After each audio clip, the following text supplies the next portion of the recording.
Record সংখ্যক দর্শনার্থীর উপচে পড়া ভিড়ে নিয়ন আলোর বর্ণিল রশ্মি ছড়িয়ে শেষ হলো অস্ট্রেলিয়ার সিডনির বিশ্ববিখ্যাত উৎসব ভিভিড।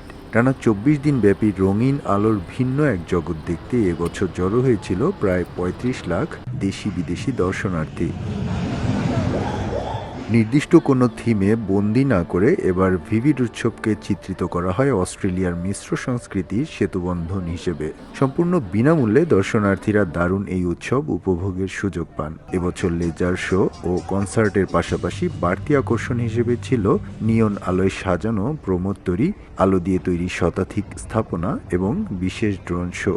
তবে যান্ত্রিক ত্রুটির কারণে বেশ কয়েকটি ড্রোন আকাশ থেকে পড়ে গেলে দর্শনার্থীদের নিরাপত্তার কথা বিবেচনা করে শো বাতিল করা হয়। শীত মৌসুমে পর্যটকদের আমন্ত্রণ জানাতে ও ঝিমিয়ে পড়া প্রকৃতির মাঝে প্রাণ সঞ্চার করতে প্রতিবছর সিডনিতে এই আলোর উৎসবের আয়োজন করা হয়। বিশেষ করে অস্ট্রেলিয়ার iconic opera house, harbour bridge ও ডার্লিং হারবার এলাকার সুউচ্চ ভবনগুলোতে লেজারের নিয়ন আলো অন্ধকার আকাশের বুক চিরে ছড়িয়ে পড়ে। রঙিন আলোর ঝলকানিতে সমুদ্র তীরবর্তী ঐতিহাসিক সব স্থাপনায় অস্ট্রেলিয়ার সংস্কৃতির এই মিশ্রণের গল্প রীতিমতো মুগ্ধ করেছে পৃথিবীর বিভিন্ন প্রান্ত থেকে আসা লাখ লাখ পর্যটককে।